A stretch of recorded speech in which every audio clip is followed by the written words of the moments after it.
Ese wigeze wibaza aho ibyishimo nyakuri biva? Ese ubayeho wishimye? Niba ari yego, niki kigushimisha? Niba ari oya, nicyo utishimiye?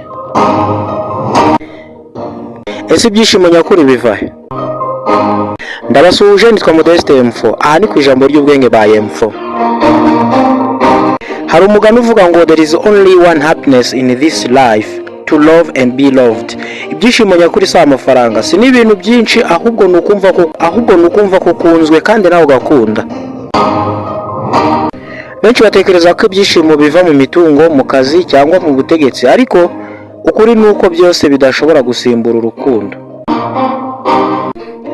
Iyo ukunda abandi, ubaha impuhwe, ubaha impamvu yo kubaho. Iyo nawe ukundwa, umutima wawe uratekana, ukagira icyizere, ukumva ufite agaciro.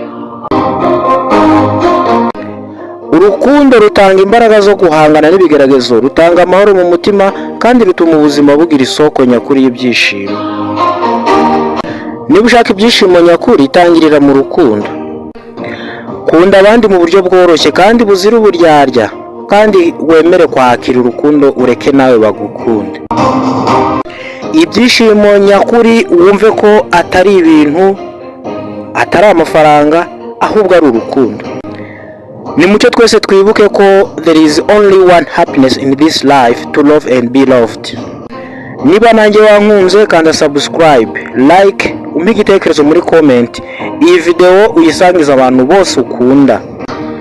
Nitwa Modeste M4, mugira amahoro.